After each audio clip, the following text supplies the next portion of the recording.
সুপ্রিয় দর্শক, আসসালামু আলাইকুম। রিফা রান্নার রেসিপি থেকে সবাইকে স্বাগতম। আজকের পর্বে তৈরি করে দেখাবো খুবই নতুন আর ইউনিক একটি আলুর খাস্তা বা কচুরি রেসিপি। আলুর কচুরির জন্য এই ডিজাইনটি কিন্তু খুবই নতুন। এভাবে একবার বাসায় তৈরি করলে দোকানের সিঙ্গারা বা কচুরি খাওয়া কিন্তু একদম ছেড়ে দিবেন। আশা করছি আমার আজকের এই সহজ নাস্তার রেসিপি আপনাদের কাছে খুবই ভালো লাগবে। রেসিপি ভালো লাগলে ভিডিওতে অবশ্যই একটি লাইক দিয়ে দিবেন। আর ভিডিওটি বেশি বেশি শেয়ার দিয়ে অন্যদের দেখার সুযোগ করে দিবেন। চ্যানেলটি সাবস্ক্রাইব করে না থাকলে চ্যানেলটি সাবস্ক্রাইব করে আমাকে সাপোর্ট করবেন। তাহলে এবার চলে যাচ্ছি মূল রেসিপি। আজকের কচুরি বানানোর জন্য এখানে আটা নিয়েছি 1.5 কাপ। আর তার সাথে দিয়ে দিচ্ছি আমি স্বাদ মতো লবণ বা সামান্য পরিমাণে লবণ। আর দিয়ে দিচ্ছি এখানে 2 টেবিল চামচের মতো রান্নার তেল। এখন এই শুকনো উপকরণগুলোকে আমি হাত দিয়ে ভালোভাবে মিশিয়ে নেব।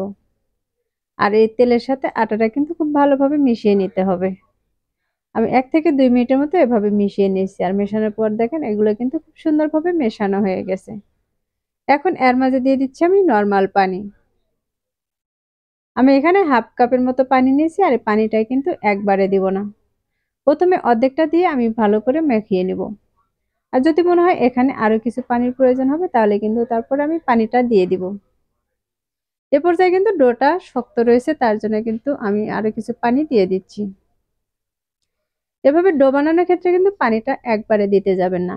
একটু একটু করে পানি দিলে ডোটা কিন্তু খুবই পারফেক্ট হবে। এ পর্যায়ে দেখতে পাচ্ছেন আমি কিন্তু ডোটাকে রেডি করে নিয়েছি। আর এই ডোর উপরে দিয়ে দিচ্ছি আমি আরো 1 টেবিল চামচের মতো রান্নার তেল। এই তেলটা দিলে কিন্তু এই ডোয়ের উপরটা আর ড্রাই হয়ে যাবে না। এখন ডোয়ের চতুর্পাশে আমি তেলটাকে লাগিয়ে নিয়েছি। এখন একটি ঢাকনা দিয়ে ঢেকে রেখে দিচ্ছি 10 মিনিটের মতো। এখন এই কচুরিগুলো বানানোর জন্য আমি একটি আলুর পুর রেডি করে নেব।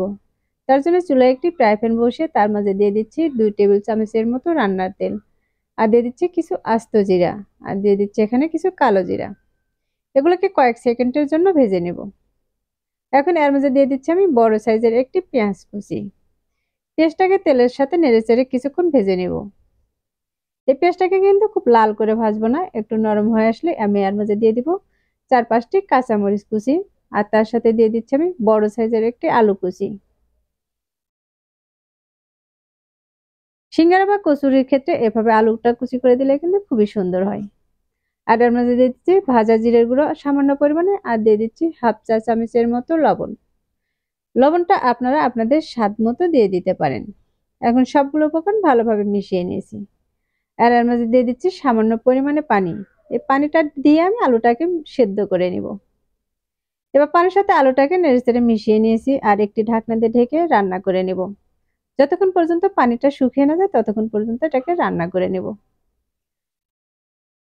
এ পর্যায়ে কিন্তু পানিটা একটু কমে এসেছে, আমি ঢাকনাটাকে সরিয়ে নিচ্ছি। আর এর মাঝে দিয়ে দিচ্ছি সামান্য পরিমাণে হলুদের গুঁড়া। আর দিয়ে দিচ্ছি কিছু ধনিয়া পাতা কুচি। এখন সবগুলোকে নেড়েচেড়ে আমি আরো কিছুক্ষণ ভেজে নেব। আর এর মাঝে দিয়ে দিচ্ছি আমি 1 চা চামচের মতো চিলি ফ্লেক্স।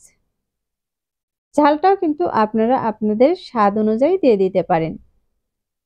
আমি সবগুলোকে ভালোভাবে মিশিয়ে নিয়েছি আর এই পর্যায়ে এগুলো কিন্তু প্রায় ভাজা হয়ে গেছে। এর মাঝে আর কোনো কিন্তু পানি নেই। এখন আমি কড়াই থেকে এগুলোকে একটি বাটিতে উঠিয়ে নিচ্ছি। সবগুলো আমি এখানে উঠিয়ে নিয়েছি।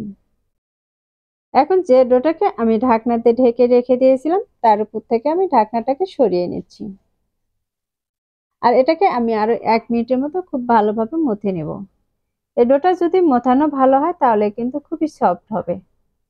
এই ডোটা কিন্তু আমার মথানো হয়ে গেছে। এখন এখান থেকে আমি কিছু লেচি কেটে নেব। এই লেচিগুলো কিন্তু খুব ছোট করে কাটার প্রয়োজন নেই, একটু বড় সাইজের করে লেচিটা কেটে নিতে হবে। আর এখান থেকে একটি লেচি আমি হাতে নিয়ে খুব সুন্দর করে একটি বলের শেপ দিয়ে নেব।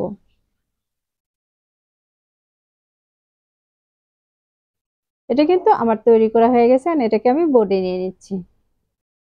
বোর্ডে দিয়ে হাত দিয়ে একটু চেপে দিব। আর এরপর কিছু শুকনো আটা ছড়িয়ে দিচ্ছি। এবার একটি রুটি বেলনাতে এটাকে রুটি বেলে নিব। আমরা রেগুলার যে রুটি পরোটা বানাই সেরকম একটি রুটি বেলে নেব। এই রুটিটা কিন্তু খুব পাতলা বানাবো না, একটু মোটা করে বানিয়ে নিব। এ পর্যায়ে কিন্তু আমার রুটিটা বেলে নেওয়া হয়ে গেছে, আর রুটিটা দেখে কিন্তু বুঝতে পারছেন কতটুকু মোটা রেখেছি। এখন এরকম একটি কৌটার মুখে দিয়ে আমি এগুলোকে কেটে নিব।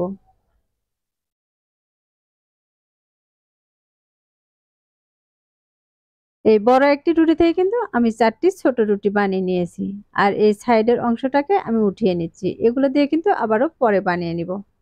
এখন যে আলুর পুরটা আমি রেডি করে রেখেছিলাম সেখান থেকে কিছু পুর আমি এই রুটির মাঝে দিয়ে দিচ্ছি।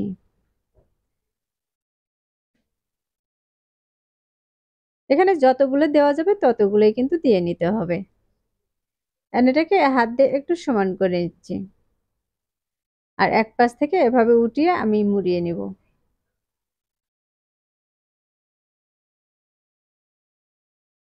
আর এটাকে আমি কিভাবে বানাচ্ছি তা কিন্তু খুব সহজেই দেখিয়ে দিচ্ছি। প্রথমে হাত দিয়ে চেপে চেপে এই মুখটাকে বন্ধ করে নিতে হবে। আমি এটাকে হাত দিয়ে চেপে চেপে মুখটাকে বন্ধ করে নিয়েছি, আর এটাকে একটু পাতলা করে এভাবে মুড়িয়ে নিচ্ছি। দেখতে পাচ্ছেন এগুলো মোড়ানো কিন্তু খুবই সহজ, আর এগুলো মোড়ানোর পর কিন্তু দেখতেও খুবই সুন্দর দেখা যায়। আমার একটি কিন্তু রেডি করে নেওয়া হয়ে গেছে।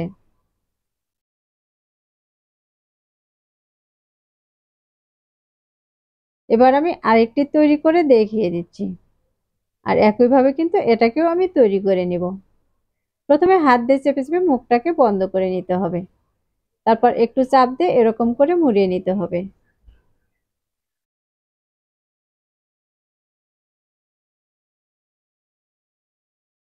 আর এই একইভাবে কিন্তু আমি সবগুলো নাস্তাকে বানিয়ে নিব। এখানে কিন্তু আমি সবগুলোকেই বানিয়ে নিয়েছি। এখন এগুলো তেলে দিয়ে ভেজে নিতে হবে। তার জন্য চুলায় একটি ফ্রাই প্যানে পর্যাপ্ত পরিমাণে তেল দিয়ে তেলটাকে কিন্তু হালকা গরম করে নিয়েছি, আর এই হালকা গরম তেলের মাঝে বানিয়ে রাখা পিঠাগুলোকে আমি দিয়ে দিচ্ছি। এখানে যে কয়েক পিস দেওয়া যাবে আমি কিন্তু সেই কয়েক পিসই দিয়ে দিয়েছি। আর এগুলোর এক পাশে যখন একটু কালার চলে আসবে তখন এগুলোকে আমি উল্টিয়ে নিব। এগুলোর গায়ে কিন্তু একটু কালার চলে এসেছে, এগুলোকে আমি উল্টিয়ে নিয়েছি, আর এগুলোকে কিন্তু বেশ কয়েক মিনিটের মতো আমি ভেজে নিয়েছি। যতক্ষণ পর্যন্ত লাল ব্রাউন কালার চলে না আসবে ততক্ষণ পর্যন্ত কিন্তু ভেজে নিব।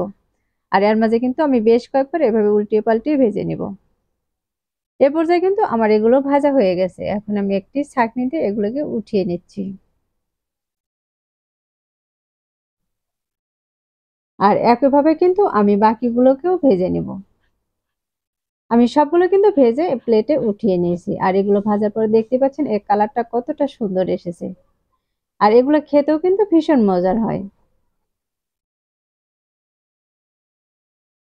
আর এখান থেকে একটি ভেঙে আমি দেখিয়ে দিচ্ছি এটা কতটা মুচমুচে হয়েছে। আশা করছি প্রতিদিনের মতো আমার আজকের রেসিপি আপনাদের কাছে খুবই ভালো লেগেছে আর সহজও লেগেছে। রেসিপি ভালো লাগলে ভিডিওতে লাইক, শেয়ার আর কমেন্ট করতে ভুলবেন না। আর আমার চ্যানেলে নতুন হয়ে থাকলে চ্যানেলটি সাবস্ক্রাইব করার অনুরোধ রইল। আজকের মতো এখানেই বিদায় নিচ্ছি। সবাই ভালো থাকবেন, সুস্থ থাকবেন, আর আমার ভিডিওর সাথেই থাকবেন। আল্লাহ হাফেজ।